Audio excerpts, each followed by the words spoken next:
pasando a sus últimos temas, que son cirugía menor, y por último lo que son procedimientos en lo que son cirugía, como sonda nasogástrica, colocación de sonda Foley, o sea, procedimientos básicos, luego también de extracción de abscesos y todo eso. Ok, entonces empezamos con el primer tema, que vendría a ser cirugía menor, y básicamente acá tenemos lo que es cirugía menor, ¿no? Que vendría a ser esto, todo lo que son procedimientos quirúrgicos sencillos, de corta duración, que son realizados sobre lo que son tejidos superficiales, y también o estructuras de fácil acceso, ¿bajo qué cosa? Bajo anestesia local. ¿Ok? Por lo mismo, implican que tenga bajo riesgo, y si tiene bajo riesgo, no se esperan complicaciones. ¿Ok? Básicamente eso. Cuando me refiero a tejidos superficiales, me refiero solamente a lo que son la piel y a lo que es el tejido celular subcutáneo. ¿Ok? Como mencionamos, son de corta duración, máximo 1 hora, media hora, exagerando si es que se complica o no. Y obviamente son sencillos, ¿no? Perdón. Entonces, algunas características adicionales es que no requieren de gran preparación previa. Va a ser importante también aquí que los médicos generales o inclusivamente los que son de salud familiar, los que tienen que ver con medicina familiar, lo pueden realizar. O sea, cualquier médico lo puede realizar, no solamente los cirujanos o los especializados en procedimientos quirúrgicos, ¿no? Ahora, ¿cuáles van a ser los tipos de patologías? Tengo a lo que son las urgentes y a las programadas. ¿Ok? Las urgentes básicamente son los que comprometen lo que es la vida del paciente, ya sea la vida del paciente o que le causen muchísimo dolor. ¿Ok? Y las programadas obviamente son procedimientos en los que el paciente puede esperar, como una biopsia, que en un momento lo vamos a ver. ¿Ok? Entonces, en las urgentes tenemos a las heridas superficiales. Obviamente las heridas se deben suturar, dependiendo también del tiempo que ha pasado desde que se ha hecho la herida, hasta que llega el paciente al hospital para ser suturado. Luego también los panadizos, estos son, por así decirlo, cúmulo de pus, de secreción purulenta, debajo de lo que es la uña, y va a causar dolor, fiebre. Esto se debe drenar, ¿ok? Se corta por medio de un bisturí un poquito y se drena. O si es que es muy pequeño, se puede tratar con lo que es antibiótico terapia. Luego también tenemos lo que son los abscesos, de igual forma estos se drenan. De igual forma aquí puede haber colección purulenta, me da dolor, fiebre, y se caracterizan los abscesos, ¿por qué? Porque va a haber lo que es una zona fluctuante. Luego tenemos los hematomas, sobre todo los hematomas complicados, ¿ok? No los normales, porque los normales no es necesario que se drenen, sino los complicados. De igual forma se drenan porque obviamente es sangre que está coagulada, que es sangre muerta, en otras palabras, y esto se drena para evitar infecciones. ¿Ok? De igual forma, con un poquito se abre con una hoja de bisturí y se empieza con 2 gasitas a ir presionando para que salgan. Y luego tenemos lo que es la trombectomía hemorroidal. Esto de acá tiene que ver con lo que son las hemorroides, obviamente, que de igual forma le van a causar al paciente demasiado dolor. Y por eso mismo son patologías urgentes que se realizan en lo que son los servicios de cirugía, ¿no?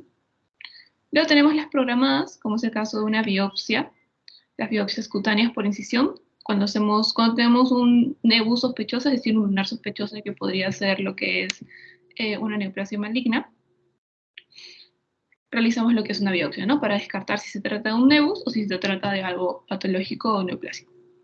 De igual forma, en lo que son las biopsias cutáneas se deben respetar lo que son los márgenes.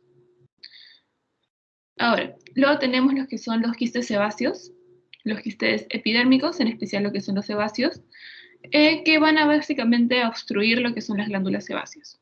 Entonces, se pueden extirpar, que básicamente es su manejo quirúrgico que se realiza, y es algo que básicamente no le causa dolor al paciente, simplemente es algo estético que está ahí.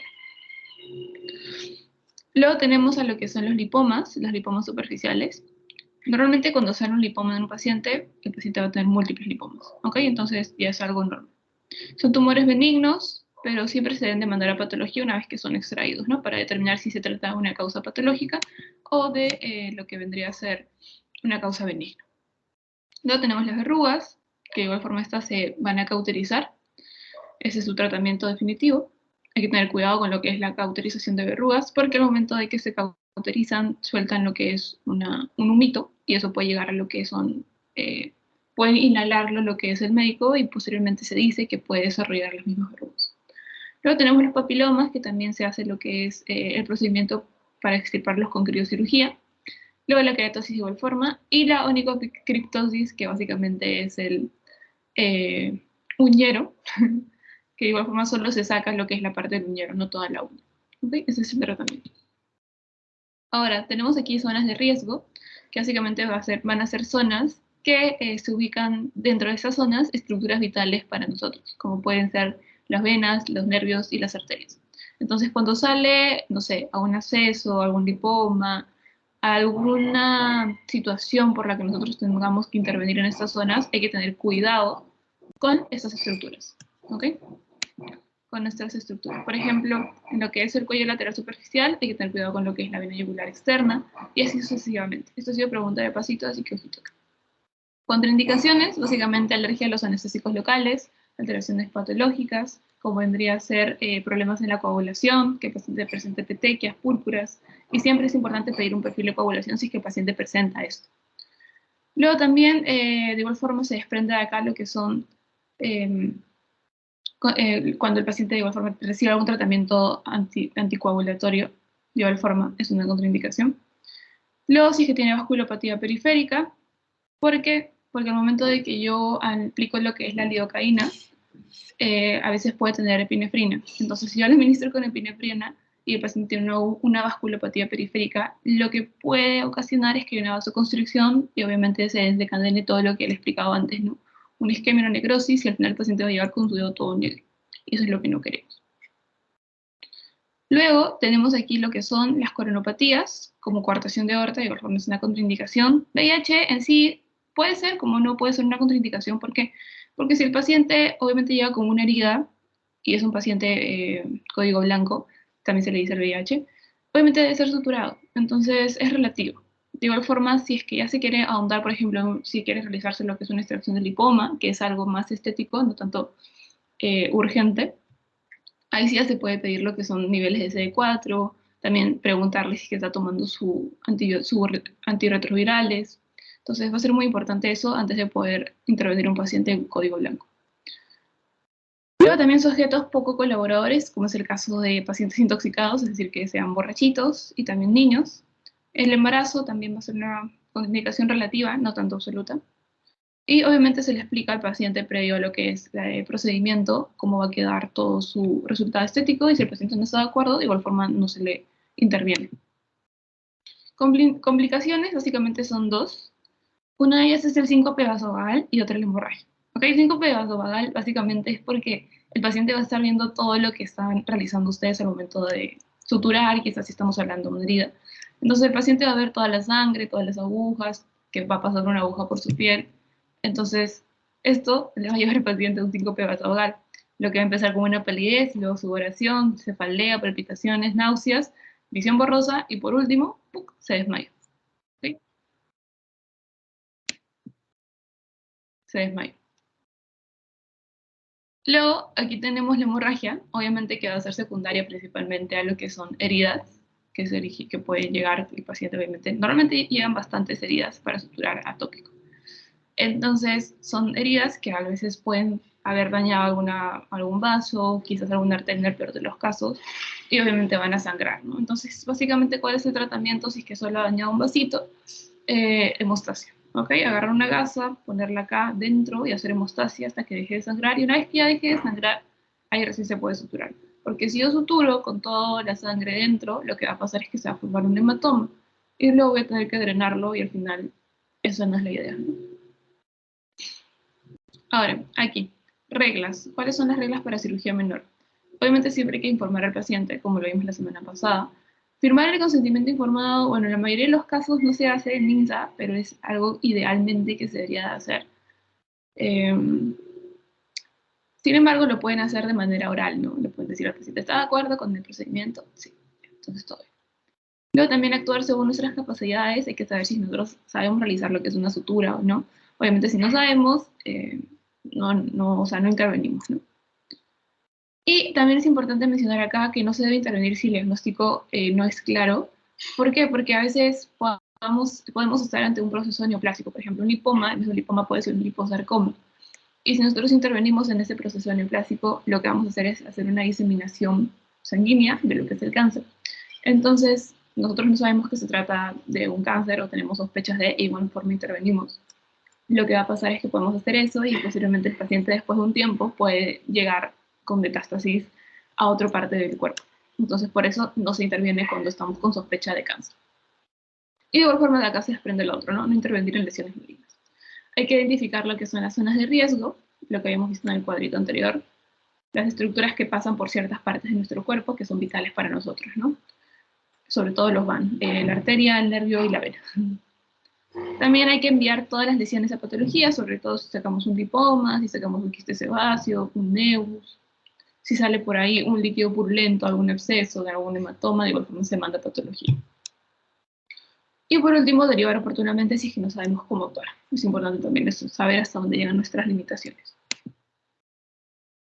¿Cuáles son los cuidados de la herida postquirúrgica? Básicamente se debe revisar la herida a las 36 y 48 horas. Una vez que salen de sala de operaciones, el paciente va a salir con una gasa tapando la herida, obviamente bien seca esta herida, y con una gasa y apósito, ¿no? Pegado. Después de 36 a 48 horas se retira lo que es la gasa y se empieza con lo que es el lavado de la herida. ¿Ok? Se aplica lo que es un antiséptico, puede ser clorhexidina, puede ser iopuriona. Luego, en este caso dicen que se tapa hasta retiro de puntos, pero ya no es así. Ahora en la actualidad se deja libre y se va haciendo lo que es la antisepsia y la asepsia correspondiente de manera rutinaria, ¿no? Hasta que se retiran los puntos. Y no se tapa, ¿por qué? Porque puede originar que hay humedad y crea de igual forma lo que es un caldo de cultivo para gérmenes. Y por lo mismo la herida se debe mantener seca, eso sí es importante. Una vez lavada siempre debe secarse hasta que quede totalmente seca. Y aquí algo importante, lo que es paracetamol, PRN, es decir, condicional a dolor. De igual forma, si la herida ha sido realizada en un ambiente contaminado, por ejemplo en la calle, se debe indicar lo que es antibiótico terapia, sobre todo en la cefalosporina de primera generación, suficiente. Ahora, lo que es el retiro de puntos, básicamente aquí hay que tener en cuenta dos cositas, ¿ok? A mayor tiempo que se dejen los puntos en el cuerpo del paciente, mayor posibilidad de infección. Y a menor tiempo que se deje los puntos en el cuerpo del paciente, mayor posibilidad de disencia. Disencia básicamente es la falla de sutura, es decir, que la sutura se abra. Entonces, aquí vemos una tablita, antes de pasar por acá, que me indica lo que son las partes de nuestro cuerpo y acá números. Entonces, estos números son los días que debo de dejar lo que son las suturas según las partes del cuerpo que vemos acá. ¿Ok? Por ejemplo, la cara es entre 4 y 5 días, cuero cabelludo entre 7 y 9 y así sucesivamente. Pero como regla general, ustedes siempre díganle al paciente dentro de 14 días, vaya a su posta para que le hagan el retiro de puntos. ¿Y cómo se hace el retiro de puntos? Se tracciona hacia un lado, no se jala hacia arriba, sino se tracciona hacia un lado y se corta. No encima de la herida, sino a un costado. ¿Ok? Ahora, cuando nosotros retiramos puntos, por ejemplo, tenemos acá nuestra herida, aquí está nuestro punto, punto, punto, punto. No debemos de sacar los puntos de manera continua, ¿ok? Sino que debemos de sacar, por ejemplo, sacamos este punto, luego sacamos este punto, y luego sacamos este punto. O sea, estamos dejando puntos en el medio de cada punto, de los dos puntos que estamos sacando. ¿Y esto para qué? Por si A o B presentamos lo que es un poco de disencia, estas suturas de acá me van a ayudar a que no se desarme toda la sutura que tenemos. Entonces, si vemos que hay disencia, si vemos que se está abriendo un poquito al momento de estar retirando los puntos, ¿qué podemos utilizar? Esto. Los stereo strips, que eran como banditas que se pegaban encima de la herida y hacía que se juntaran de nuevo. Obviamente cuando ya estamos retirando puntos es porque ya ha pasado un buen tiempo, ¿no? Entonces, obviamente, si es que hay un poquito de disencia, no creo que sea mucho, solamente va a ser un poquito. Y por eso es que no se retiran los puntos de manera continua, sino de forma alternada. Y también el tiempo de retiro de puntos varía según localización, lo que les he mencionado. ¿Okay? Ahora, el instrumental básico para lo que son procedimientos de cirugía menor, tenemos acá el bisturí, no se olviden de mango 3, mango 4, el portagujas con su aguja de hilo, las tijeras, la tijera de mayo principalmente, y también lo que es la tijera de Metzenbaum curva, sobre todo cuando vamos a hacer disección de lipomas, ¿no? Y la pinza de disección, tanto la sin dientes como dientes. Aquí tenemos a los separadores, al separador de Faribault, al separador de St. Miller, Luego tenemos aquí la sonda canalada, que me va a ayudar para poder sacar lo que son las uñas, o bueno, los uñeros. Recuerden que en los uñeros solo se saca el uñero, no toda la uña. Luego también electrobisturí, tanto para hacer corte como para hacer hemostasia. Y las pinzas de hemostasia, ¿no? Tenemos aquí a la pinza Kelly. No se olviden que las estrías llegan hasta la mitad de la mandíbula, no llegan hasta la articulación. Y también podemos utilizar la pinza mosquito si es que estamos haciendo un procedimiento en cara o un procedimiento en niños, ¿no? Pediátricos. Aquí falta agregar lo que son las grapas, de igual forma también son instrumentales básicos, luego las suturas adhesivas, como es el Steri-Strip, luego también el Glubram, que era el pegamento, que era como una gomita que se utilizaba también para poder afrontar heridas superficiales, ¿no? Aquí entonces tenemos lo que vendría a ser el drenaje. ¿Para qué se usa el drenaje? Bueno, básicamente son dispositivos que se emplean para poder evacuar colecciones líquidas o gaseosas. ¿Ok? Tenemos dos tipos, el dren preventivo y el dren curativo. El dren preventivo va a evitar colecciones, es decir, yo hago una cirugía, una apendicectomía, saco el apéndice y debo dejar un dren para evitar que se forme ahí, no sé, algún hematoma. Por ejemplo, si hay sangrado, obviamente va a haber sangrado después de la cirugía. Para evitar que se forme un hematoma, yo dejo un dren preventivo para evitar que se forme ese hematoma y posiblemente no tener que drenarlo. Y por ese dren va a salir toda la sangre, ¿no? Toda la fibrina, la sangre, todo. Y ya un dren curativo se basa básicamente en cuando ya tenemos la colección formada y la drenamos por medio de ese dren, ¿no? Supongamos que tenemos un absceso, drenamos el absceso y ya dejamos el dren, ¿no? Para que siga drenando. Y eso es un dren curativo. Hay tres tipos de dren, por así decirlo: el dren de gasas, que drena por capilaridad; el dren Penrose, que lo van a ver bastante, que es un dren blando, plano, de látex, o también puede ser de silicona. Y por último, los tubos de silicona, que son la sonda Nelaton o Pfizer. ¿Cuáles van a ser las indicaciones de un drenaje? Básicamente lo que son abscesos tras su debridación, cuando estaríamos hablando de un drenaje curativo, heridas de alto riesgo de infección, y también cuando tenemos cirugías muy traumáticas, muy cruentas, muy sangrantes, se deja un dren para evitar así riesgos de abscesos, seromas o también hematomas. ¿Cuál es la higiene quirúrgica? Básicamente aquí, ¿cuál es el objetivo? Es disminuir la carga de microorganismos patógenos en lo que es la piel, y para esto obviamente ya tenemos nuestros famosos antisépticos. El gluconato de clorhexidina al 2%, idealmente el 4% también, y lo que es la iodopovidona, tanto en solución la espuma. Protección, obviamente todo lo que es la vestimenta, guantes, gorro, mascarilla, mandilón. Luego las indicaciones, aquí en lo que es la higiene quirúrgica es importante recalcar que no se debe rasurar la piel. Antes sí se rasuraba, ahora ya no. Ahora lo que podemos hacer máximo es agarrar una tijerita y cortar el ras de la piel. ¿Por qué no se rasura? Porque al momento de que yo rasuro genero microlesiones y eso va a originar que haya más facilidad de que se pueda infectar la zona y posteriormente obviamente la herida, ¿no? También es importante delimitar lo que es la zona que yo voy a intervenir con lo que es un marcador quirúrgico. ¿Okay? Un marcador, básicamente es un plumón quirúrgico que me va a ayudar a delimitar la zona que yo voy a intervenir. Por ejemplo, aquí podemos tener un lipo, o en este caso podría ser una apendicectomía, y yo estoy delimitando la zona, ¿no? Y por último, obviamente, el correcto lavado de manos. Es importante eso.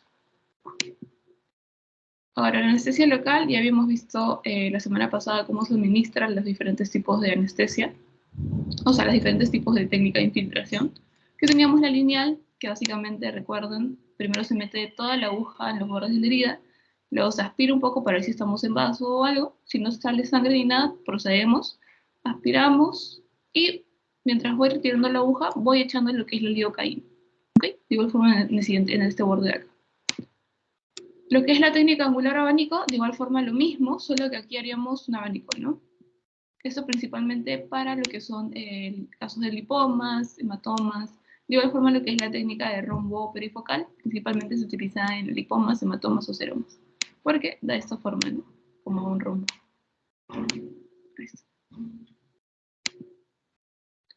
Ahora, la técnica de sutura, bueno, esto ya lo vimos. Estos van a ser los puntos más utilizados, principalmente el simple.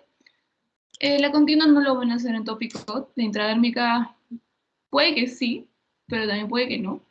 Pero principalmente la intradérmica se utiliza para suturas de cesáreas, ¿ok? De heridas de cesáreas. Son más estéticas y sobre todo necesitas una herida que sea un poco más larga y con bordes definidos, que sean bordes parejos.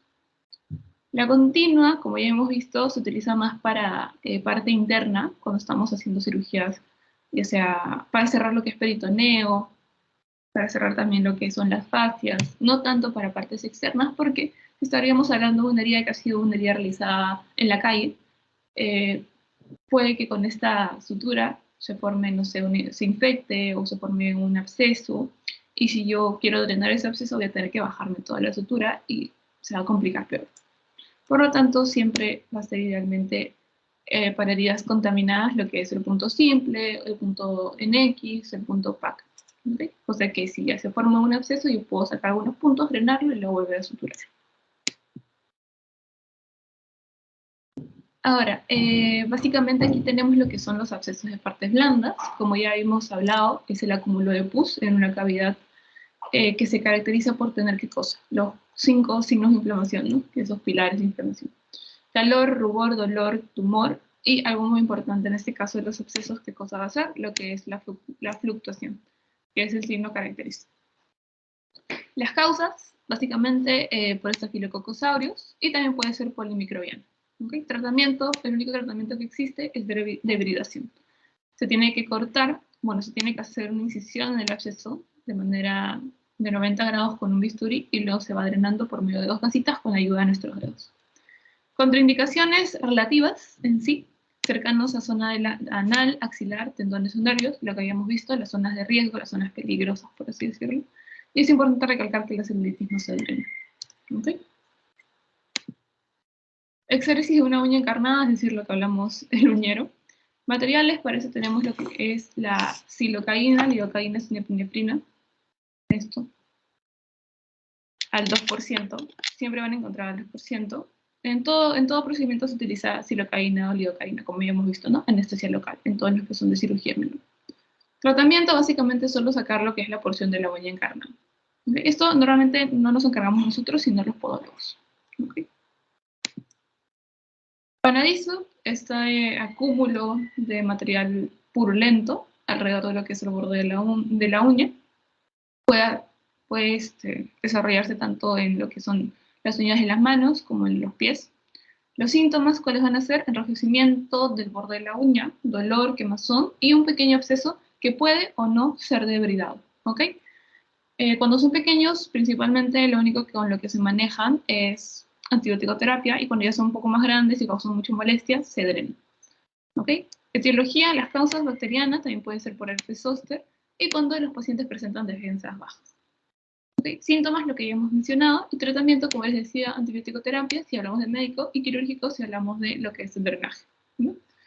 Se pone lo que es anestesia, o en algunos casos no, se debrida, y se coloca un apósito. Se puede dejar lo que son gasitas para que drene de igual forma por capilaridad. Y luego, posteriormente, de igual forma, se le da antibiótico terapia al paciente. Exéresis de lipoma, que son los lipomas, básicamente son tumores malignos formados de lo que es la proliferación del tejido celular subcutáneo. Si hablamos, obviamente, de un tumor maligno, es lipoma, pero ya si hablamos de un tumor maligno, es decir, de una neoplasia maligna de lo que es el tejido celular subcutáneo, estaríamos hablando de un liposarcoma. ¿Ok? Entonces, normalmente estos lipomas, ¿en qué edad es más frecuente? Entre los 40 y 60 años. Se localiza principalmente en dorso, espalda, extremidades, hombros, frente y zona occipital. Normalmente por eso es que se sacan cuando se localizan en la espalda, porque al momento de que el paciente se echa, es incómodo, ¿no? Entonces se sacan por eso. Y básicamente todo lipoma que se saca se debe mandar a patología para determinar si es algo benigno o maligno. La técnica de extirpación del lipoma, ¿cuál va a ser? Básicamente infiltrar lo que es la anestesia en técnica de rombo, lo que habíamos hablado hace un ratito. Luego se hace una incisión de 90 grados encima de la piel con un bisturí. Y de ahí podemos ayudarnos de lo que es el separador de Miller, el separador de Farabee, dependiendo de qué tan grande sea el lipoma. Y también de lo que son nuestras pinzas de disección de Metzenbaum curva. Perdón, la tijera de disección de Metzenbaum curva.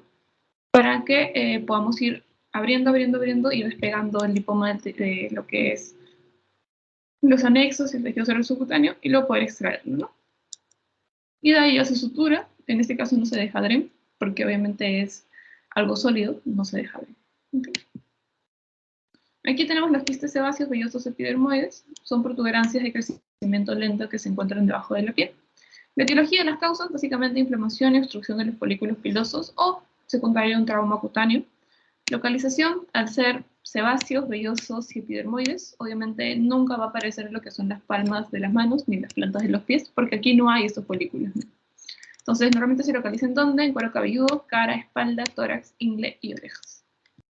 De igual forma, esto de acá, 90 grados, una incisión, y podemos, dependiendo de la extensión, podemos utilizar las tijeras de disección, o si no, simplemente por medio del bisturí nos vamos ayudando para retirar el quiste. O presionando, basta con eso. Ya, ahora hablamos de lo que son los procedimientos básicos, que ya sería el último tema, que va a ser aquí. Aquí tenemos sondas, ya habíamos hablado un poquito de las sondas, sobre todo de aquí, que sería la Nelaton, que también me ayudaba para drenaje, pero aquí lo vamos a ver en otro procedimiento. ¿Ok? ¿Cuáles son la función de las sondas? Básicamente permiten sacar sustancias que son nocivas para nuestro organismo, pero también permiten introducir sustancias beneficiosas para nosotros. ¿Ok? Materiales, en lo que son los naturales, el látex, sintético, lo que es el cloruro de polivinilo, el poliuretano, el teflón y la silicona. Tamaño se mide por escala de French. ¿Ok? ¿Qué es la escala de French? Básicamente es el calibre de la sonda. Es importante esto porque ha sido pregunta de paciente. Un French es igual a 0.33 milímetros. Los tipos Nelaton, la de aquí, Levin, la de aquí, vesical o Foley, y la de gastrostomía. ¿Ok? Ahora, vamos a hablar específico de las sondas vesicales. ¿Ok? Básicamente el sondaje vesical va a ser una técnica que consiste en la introducción de una sonda hasta la vejiga a través del meato urinario. ¿Ok? Con el fin de que de poder establecer una vía de drenaje temporal o permanente, o también puede ser intermitente, desde la vejiga hacia el exterior. En este caso van a haber dos tipos de drenaje vesical, de sonda vesical diré. La sonda Nelaton y la sonda Foley. ¿Ok? La sonda Nelaton, por así decirlo, es una sonda que se utiliza para rescate. ¿Ok? Y la sonda Foley es una sonda que se utiliza de manera temporal o también puede ser permanente. ¿Ok? Nelaton, rescate, es para un momento, para un corto momento. Y solo se va a colocar cuando el paciente llegue a emergencia o se encuentra en piso y hace retención urinaria. ¿Ok? Es decir, un globito vesical. Sacamos la orina, una vez que ya drenamos ese globito vesical, sacamos la orina, ya no hay orina en lo que es la vejiga, y sacamos por ende también la sonda, porque solo me sirve como sonda de rescate. Esta sonda no se queda dentro del paciente por mucho tiempo, solo para drenar, para solucionar el problema inmediato que tiene el paciente, solo para eso. También no se queda mucho tiempo dentro del paciente, ¿por qué? Porque no tiene este balón. Entonces, de igual forma, la sonda, si la dejo ahí, se va a salir por sí sola. ¿Ok? Entonces solo me sirve como sonda de rescate. Luego también, de igual forma, también se coloca la sonda Nelaton si es que hacemos una cirugía y queremos dejar lo que es un tren testigo. De igual forma se deja esta sonda. ¿Ok? Esta sonda Nelaton mide 40 centímetros, tiene dos orificios en la punta y, como mencionaba, se emplea en pacientes con retención urinaria y posterior a una cirugía como tren testigo. Luego tenemos en la sonda Foley, que aquí tenemos dos tipos de sonda Foley. Una con 2 vías y otra con 3 vías. Aquí tenemos la de 2 vías, pero también hay otra que tiene 3 vías. ¿Okay? La de 2 vías tiene conexión para la bolsa colectora, que vendría a ser la de aquí, y conexión para lo que es el inflado del globito vesical, que vendría a ser esto de acá. Se infla con suero fisiológico, ¿ok? Entre 5 a 10 cc. Y la de 3 vías, aparte de tener estas dos conexiones de la primera sonda, de la de 2 vías, tiene otra conexión, que podría ser la de acá, para irrigar lo que es la vejiga. Todo paciente operado de vejiga o de tracto urinario se debe de tener lo que son las sondas de 3 vías. ¿Ok?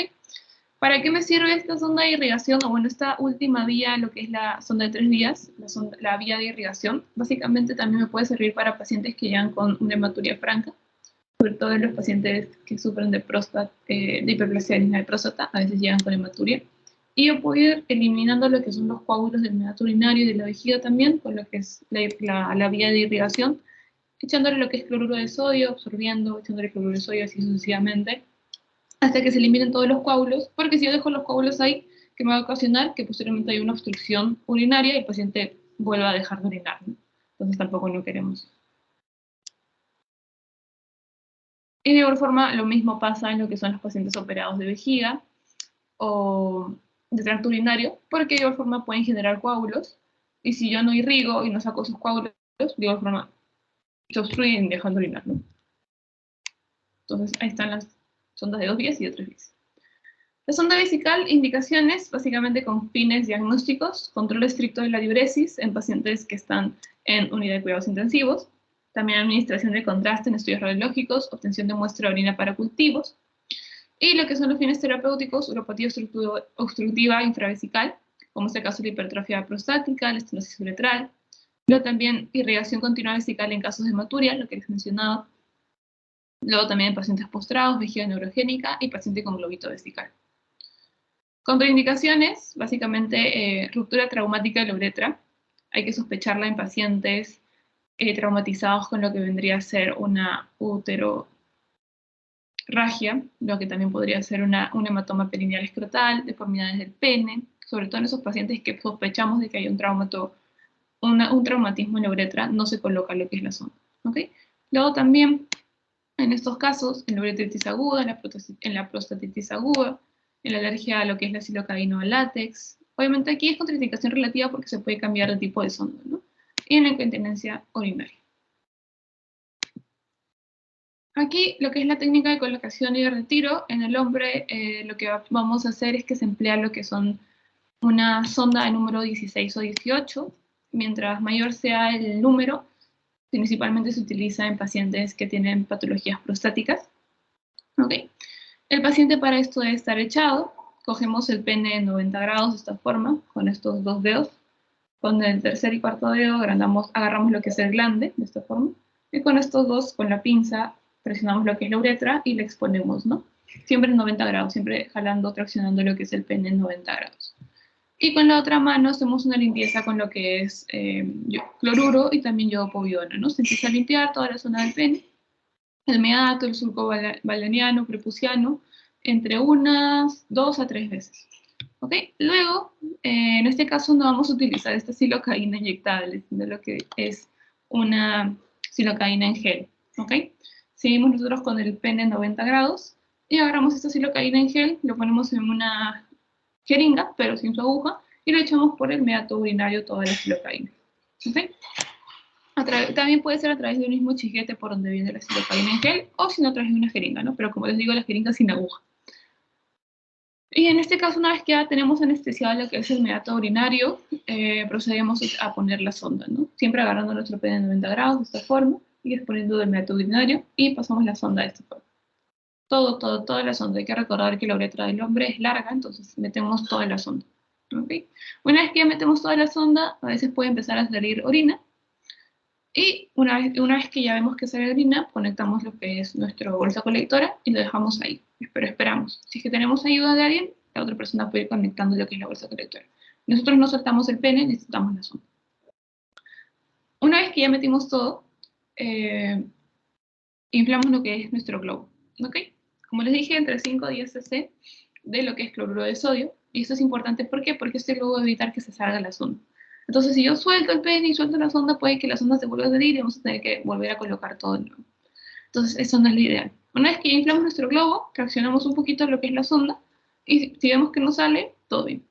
A veces en el procedimiento podemos lesionar un poquito el uretra y puede sangrar un poquito, pero si no se ve mucha sangre en lo que es la bolsa colectora, no es un problema, ¿no? Y recordar que lo que es el retiro de la sonda es después de 14 días, es decir, si volvemos a poner otra sonda, se retira después de 14 días y se cambia. ¿Ok? En el caso de la mujer, se usan sondas número 12 a 14. De igual forma, la paciente debe estar echada en posición de litotomía, con las piernas así. Aquí, en este caso, de igual forma, se debe hacer, obviamente, lo que es la correcta asepsia y antisepsia. Se deben abrir los labios mayores y menores, mientras hacemos una correcta limpieza, ¿no? De arriba hacia abajo, y también puede ser limpieza por arrastre, es decir, utilizando lo que es el clorurito de sodio. Empapamos la sonda con silocaína, en este caso la sonda supongamos que es esta, nos ponemos un poco en el guante de la silocaína y lo hacemos así. Aquí en este caso no necesitamos echar toda la silocaína del meato urinario del paciente, solo un poquito, como por así, o también puede ser vaselina. Y no metemos toda la sonda en este caso, hay que recordar que la uretra de la mujer es más pequeña, entonces solo metemos entre 4 a 6 centímetros. Y una vez de igual forma nos quedamos ahí agarrando, inflamos nuestro globo de la sondita con 5 a 10 cc y posteriormente traccionamos. Si no sale nada y sale orina, todo bien, su procedimiento ha sido adecuado. Y el retiro o el cambio de la sonda después de 14 días. Sonda nasogástrica es la sonda que llega desde lo que es la parte externa del cuerpo hacia lo que es el estómago, ¿no? Aquí en este caso hay dos tipos de sondas, la que miden 80 centímetros y 120 centímetros. La de 80 no tiene marcas, pero la de 120 sí. Tiene una marca a los 77 centímetros, la segunda a los 53, la tercera a los 65 y la cuarta a los 68. ¿Ok? Aquí tenemos la sonda Levy, que es la de 120, que tiene 4 orificios en la punta. Y aquí están las marcas. 1, 2, 3 y 4.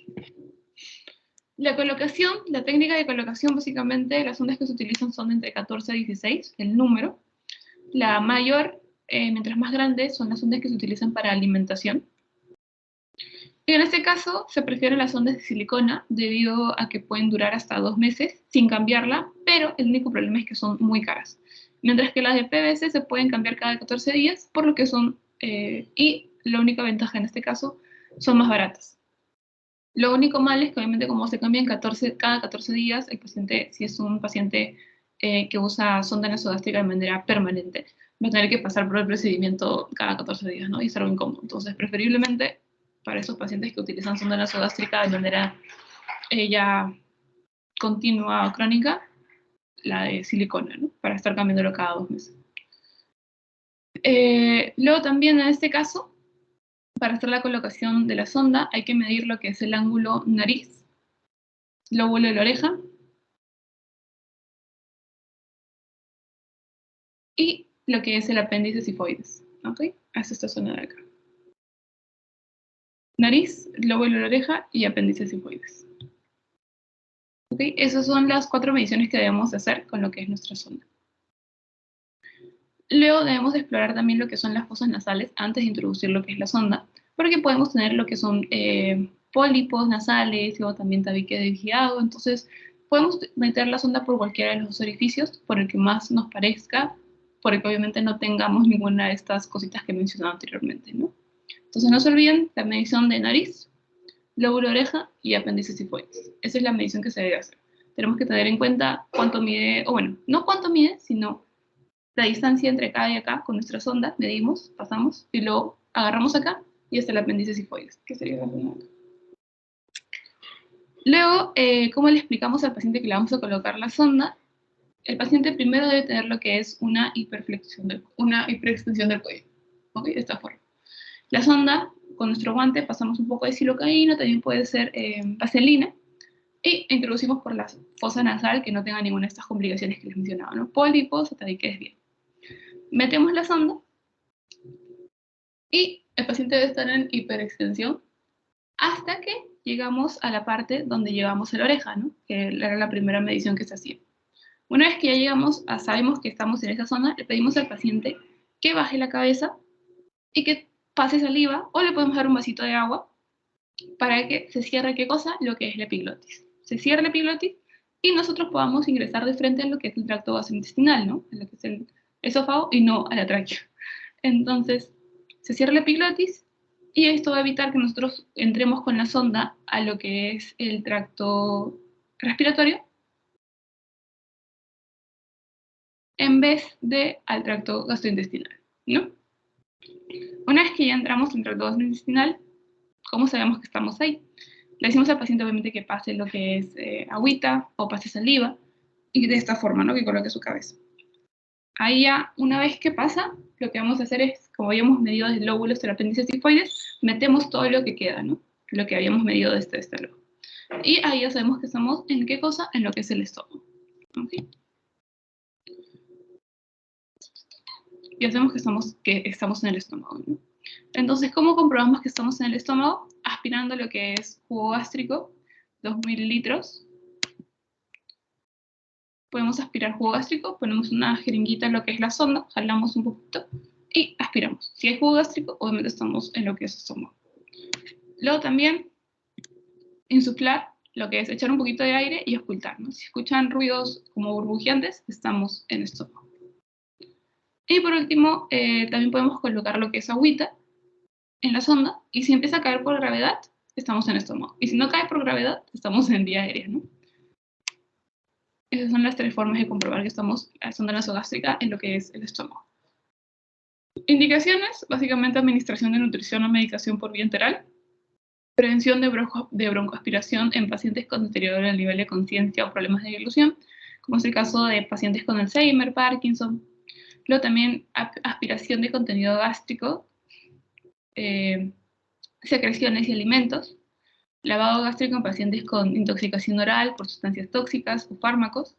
Hay que recordar que aquí, que en lo que son las intoxicaciones o cuando el paciente consume lo que son cáusticos, no se coloca lo que son una sonda nasogástrica, ¿ok? Que en un momento también lo vamos a ver. Luego también confirmación de sospecha de hemorragia digestiva alta, cuando tenemos sospecha, porque de igual forma la sonda me puede ayudar para hacer el procedimiento terapéutico. Que lo van a ver también en gastro cuando... Ya lo vieron, ya lo llevaron. Y por último, otra indicación es el estudio del contenido gástrico, sobre todo en intoxicaciones o cultivos para tuberculosis, ¿no? Y las contraindicaciones, esófago obstruido, perforación esofágica, no se coloca porque nos podemos ir a tráquea. Entonces puede haber una perforación esofágica y la sonda se va a tráquea y no queremos eso. Y luego hay una broncoaspiración. Varices esofágicas con riesgo de sangrado, tampoco. Ingesta de sustancias cáusticas o alcalinas, lo que les decía, porque de igual forma puede haber perforación esofágica. Y también porque puede causar lo que es un reflejo nauseoso y el paciente termina vomitando y habiendo doble quemadura, ¿no? En el primer paso y el segundo paso. Problema de coagulación, vómitos persistentes y hemorragia gastrointestinal aguda.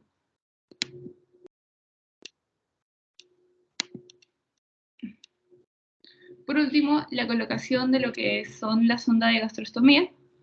Esta es una sonda que se coloca para comunicar lo que es el estómago al exterior. Su colocación puede ser por vía endoscópica o por cirugía abierta, ¿ok? Estas sondas se cambian cada 6 meses, es importante eso. Indicaciones para pacientes con tubo digestivo intacto que estén incapacitados para ingerir alimentos en cantidad y calidad suficiente, ¿ok? Por periodos largos de tiempo. Luego también en pacientes con alteraciones dilutorias neurológicas, como pacientes que tienen ACV, parálisis cerebral. Luego también pacientes que tengan disfagia, como es el caso de la ELA, de la esclerosis lateral amiotrófica. Luego alteraciones dilutorias e imposibilidad para lo que es la suficiente nutrición oral en pacientes ancianos o en pacientes demenciados. Luego también en niños con alteraciones nutricionales, por ejemplo la enfermedad de Crohn. Luego también en pacientes que han tenido alguna quemadura grande o trauma severo, de igual forma. Luego en pacientes con lesiones orofaringeas o orgánicas que le impiden lo que es la alimentación, como son pacientes oncológicos que pueden tener algún cáncer de cavidad oral, cáncer de lengua, cáncer de paladar, que los impide comer, ¿okay? Y por último, pacientes que no toleran lo que es la sonda nasogástrica, de igual forma se considera lo que es la sonda de gastrostomía. Ahí tenemos los tipos de heridas quirúrgicas. El tipo 1 son las no infectadas, en las que no hay ningún tipo de reacción inflamatoria. Aquí son heridas cerradas por primera intención, como por ejemplo hernias, laparoscopía, laparotomía, cirugías oculares, eso. La tasa de infección es mínima, ¿okay? Tipo 2 ya son heridas en las que el tracto respiratorio, todos estos tractos que vemos aquí, son penetrados bajo vigilancia preventiva, controlada y sin existir lo que es la posibilidad de una infección, ¿no? Por ejemplo, lo que es bueno, sí hay la posibilidad de infección, pero no existe la contaminación inusual, ¿ok? Todo es controlado, todo es bajo control. Por ejemplo, una apendicectomía profiláctica, una colecistectomía sin perforación, o recepción intestinal. Y en este caso no existe evidencia de infección y si es que se infecta es muy mínima la tasa de infección. El tipo 3 ya son aquellas heridas accidentales y de corta evolución en las que ya ha habido una contaminación importante, no anticipada, ¿ok? Aquí no hubo estricto cumplimiento de lo que es la técnica séptica, como es el caso de una apendicectomía, pero perforada. En la anterior, en el tipo 2, sería una apendicectomía profiláctica, porque ahí el apéndice literalmente está sano, no está inflamado, no pasó por ningún proceso de inflamación. En la tipo 3 ya se perforó, entonces ya hay contaminación de lo que es la cavidad abdominal. Luego también la colecistectomía perforada, de igual forma, todo eso. Y la tipo 4, por último, son heridas traumáticas de larga evolución, con tejido ya que hay desvitalizado, tejido necrótico, o que presentan infección o perforación de víscera hueca, como es el caso de un absceso, una peritonitis, y aquí la tasa de infección ya es más del 20%. Heridas quirúrgicas según el agente causal, básicamente tenemos aquí a las punzantes, que son producidas por clavos, agujas profundas. Las cortantes o incisas, producidas por lo que son las hojas de bisturí, gilet, son largas, pero no tan profundas, ¿ok? Tienen su colita de ratón en lo que son la parte final de lo que es la herida, en las cortantes. Las contusas son hechas por objetos romos, como se caso un puño, una piedra o un martillo, son objetos romos. ¿Okay? Luego lo que son las cortopunzantes es la combinación de lo que son las heridas punzantes y las heridas cortantes. Abrasión o escoración son producidas por pérdida de lo que son las capas de la piel, ya sea por caerte en la pista y perder algunas capas de la piel, por latas, por serrucho, por conserva, simplemente son pérdidas de la capa de la piel. ¿Okay? Y laceración, básicamente cuando se habla de pérdidas de la capa de las vísceras, ¿okay? De las vísceras, no hablamos de piel aquí. Luego, arma de fuego, aquí hay que recordar que hay orificio de entrada y de salida. El orificio de entrada es simétrico, mientras que el orificio de salida parece una flor. Los bordes se abren, todos irregulares. ¿Okay? Y también hay que recordar que un arma de fuego puede ser herida penetrante o perforante. Penetrante es cuando la bala se queda dentro del paciente y perforante cuando entra y sale. Luego también amputación, obviamente estaríamos hablando de la pérdida de una extremidad o miembro, ¿no? Y por último, la cateterización venosa, cuando se coloca lo que es el catéter venoso central para dar lo que es acceso a la circulación para administración de sustancias, por ejemplo, sustancias citotóxicas o que son muy irritativas para ponerlas de manera en las venas del antebrazo principalmente o de la mano, ¿no? Cuando se pone el CBC es para administrar sustancias que son irritantes o que necesitamos mucho volumen y por lo tanto se emplea este CBC. ¿Okay? Entonces se puede colocar lo que es el CBC en la vena subclavia, en la vena basílica y cefálica, en la vena femoral y en la vena yugular interna. Eso ya lo he visto en anestesiología, entonces ya están frescos con esto. Las indicaciones, básicamente monitorización hemodinámica para medir lo que es la presión venosa central, también para tener un acceso vascular, por ejemplo, requerimientos de múltiples infusiones, en malos accesos venosos periféricos, como les decía, cuando tenemos que administrar bastante volumen, CBC. Luego también administración de sustancias vasoactivas o tóxicos irritantes, como drogas vasoactivas, antibióticos, nutrición parenteral total, quimioterapia, de igual forma. Procedimientos radiológicos y terapéuticos que tengan que ver con lo que es acceso circulatorio pulmonar, circuito extracorpóreo, instalación de sonda marcapaso, todos esos. Contraindicación, básicamente la presencia de lo que es compromiso de la función respiratoria, como es el asma, EPOC, luego también alteración de la hemostasia, que el paciente esté en tratamiento fibrindolítico y una infección local del punto elegido.